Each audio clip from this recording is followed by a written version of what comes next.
अहिले ठ्याक्कै हामी नेपाल र भारतको यो ठ्याक्कै सिमाना मेची पुलको यो सिमानामा आएका छौँ र यो सिमानामा हामी आएर यहाँ तपाईँलाई मैले भिडियो पोस्ट गरिसकेको छु।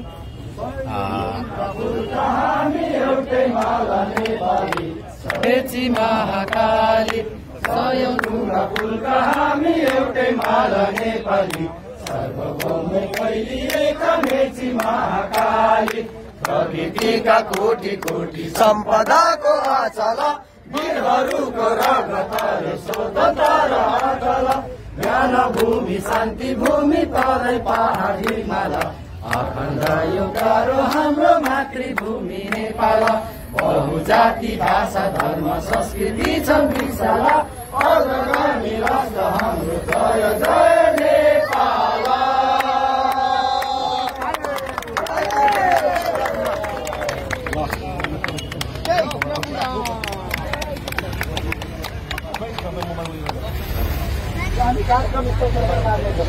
अब भन्ने कार्यक्रम सकिएको छ। यतापट्टि हाम्रो यो भारतको सिमाना यहीँदेखि सुरु हुन्छ, यसै ठाउँबाट 10 गजा भन्छ यो पारिपट्टि भारत यो पुल छ। यहाँ यो पुलदेखि बारी नेपालको मेयर साहबले चाहिँ यो झन्डा मुनि चाहिँ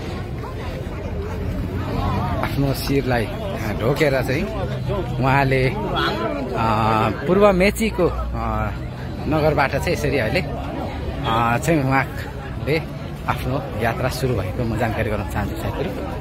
र अहिले हामी अब फर्किने क्रममा छौँ। ल साथीहरूलाई कस्तो लाग्यो होइन यो भिडियो हेर्नु होला। हामी अहिले काँक्रेभित्रको यो सीमा क्षेत्रबाट चाहिँ हामी अहिले नेपाल आफ्नो मातृभूमि तर्फ फर्किँदैछौँ। ल हेर्नु साथीहरू, ल